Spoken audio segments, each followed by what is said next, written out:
I'll show you what I mean. Come with me. 갑자기 집 밖에 테라스로 나가는 스테판과 콜린. One of us is going over. 콜린은 어차피 주인공은 죽지 않는다며 누가 뛸지 선택하라고 합니다. How many times have you watched Pac-Man die? Doesn't bother him.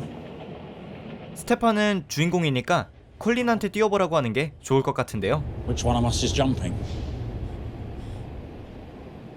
You do it.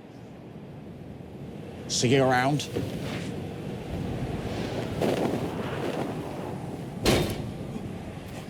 여러분이 주인공을 대신해 선택하는 이 이야기, 도대체 무엇일까요? 때는 1984년. 스테판은 자신의 골방에서 게임을 만드는 소년이었습니다. 그가 만드는 게임은 벤더스네치라는 소설을 기반으로 한 동명게임 벤더스네치였는데요. 플레이어의 선택에 따라 게임의 내용이 결정되는 어드벤처 장르의 게임이었습니다. 그리고 아침 밥상에서 또 정신없이 소설에 빠져있던 스테판의 앞에 아버지는 어떤 시리얼을 먹겠냐는 질문을 하는데요. 놀랍게도 스테판이 먹는 시리얼은 사용자가 선택할 수 있었습니다. 우선 슈가퍼프로 해볼까요? 이런 식으로 이 이야기의 시청자들은 스테판의 사소한 결정부터 중요한 것까지 대신 선택해주는데요. 마침 스테판이 개발 중인 벤더스네치에 관심을 보인 대형 게임 개발사에 미팅을 가던 길에 듣는 음악도 사용자가 선택할 수 있습니다. 타커소프트에 도착한 스테판은 자신이 존경에 못지않는 프로그래머 콜린과 회사 대표 앞에서 벤더스네치를 시연하는데요. Choices come up on the screen and you pick one against the clock. 대표는 이 혁신적인 게임에 팀을 붙여주겠다며 회사를 들어오라 제안을 합니다. We'll give you a couple of desks, set up a small team just for you, and of course Cole's on hand. What do you reckon? 스테판이 이렇게 행복해하니까 한번 회사에 들여보내볼까요? What's your answer? Yes. A few moments later. And your verdict? No stars out of 5. Terrible. 효율을 중시한 회사의 가이드를 따른 스테판의 벤더스네치. 결국 최악의 평가를 받게 됩니다. The kid knows nothing. Stefan. I'm trying again. 놀랍게도 스테판의 하루는 다시 시작되어 개발사의 제안을 거절하고 혼자 게임을 제작하는 것으로 재선택됩니다. We'll give you a couple of desks, set up a small team just for you, and of course Cole's on hand. No. 이제 스테판이 해야 할 것은 약 2달가량의 시간 동안 미친듯이 게임 제작에 몰두하는 것뿐이었습니다. If you're going to write this on your Todd, the important thing is putting it out for Christmas, so I need finished code by 12th of September. Okay, sure. But no later. 하지만 시간이 갈수록 스테판은 자신에게 뭔가 이상한 일이 벌어지고 있다는 것을 알아차립니다. 갑자기 누군가의 명령을 받고 컴퓨터에 차를 쏟고 싶어 하기도 했고 아무것도 하고 싶지 않은데 손톱을 물어뜯어야 할 것 같은 명령을 받은 것 같았습니다. 사소한 선택도 누군가에 의해 결정되는 기분을 견딜 수 없던 스테판은 허공에다 대고 소리를 지르는데요. Who's doing this to me? I know there's someone there. 한번 스테판에게 우리가 넷플릭스에서 이걸 보고 있다는 걸 말해볼까요? Give me a fucking sign!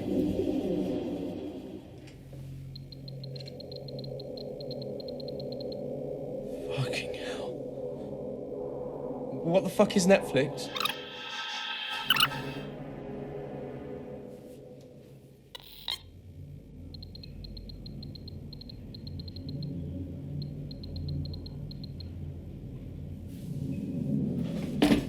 이후에도 스테판이 어떤 행동을 할지 결정하는 것은 전적으로 시청자의 선택입니다.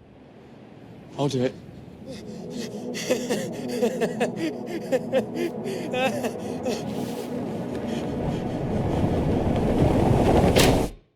오히려 그 선택에 따른 결과는 후반부로 갈수록 잔혹해지기 시작하는데요.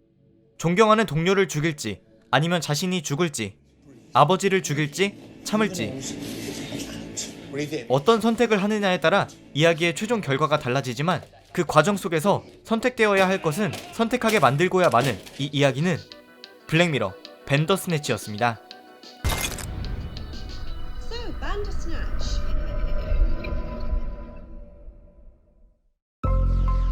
이야기 속 캐릭터들의 행동을 시청자가 결정한다는 개념은 게임이라는 카테고리에서는 익숙한 개념입니다.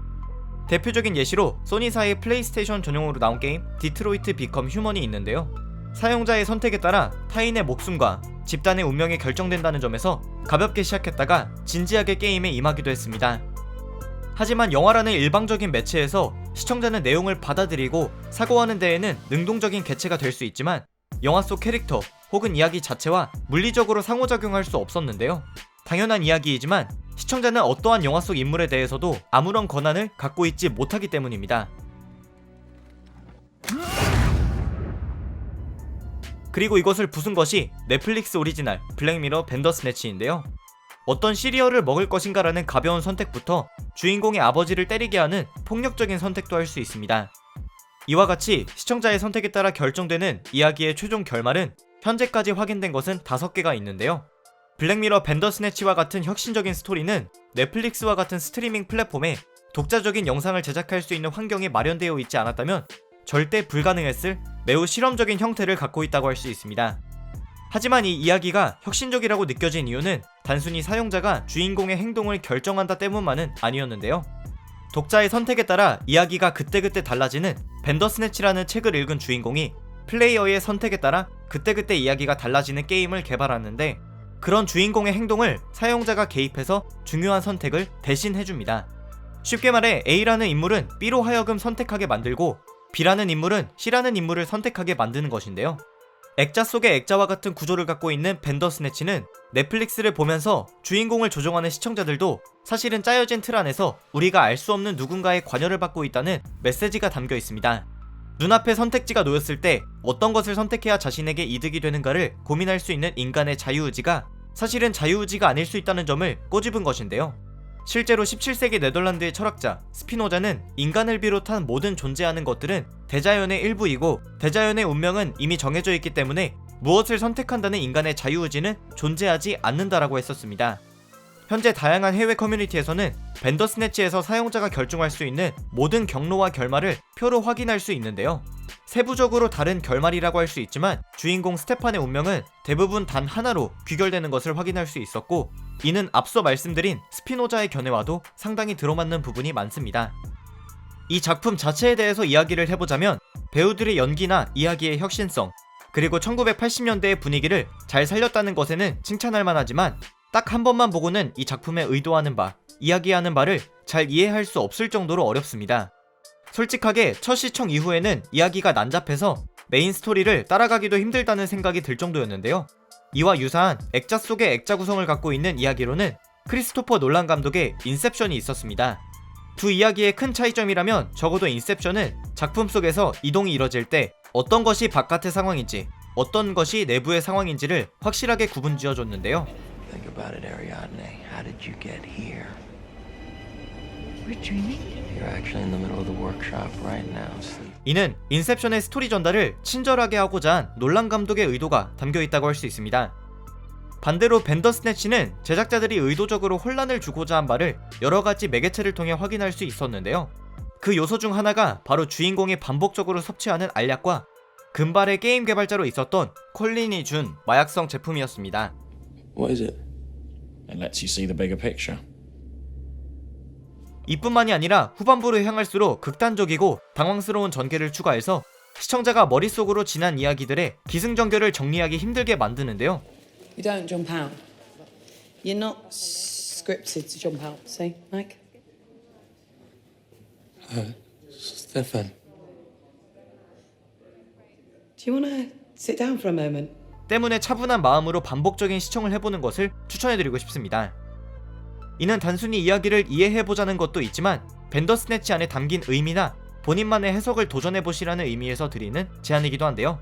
마지막으로 블랙미러 벤더스네치라는 제목에 담겨있든 이 작품은 과거의 수많은 수상과 찬사를 받아온 블랙미러의 특별 에피소드입니다.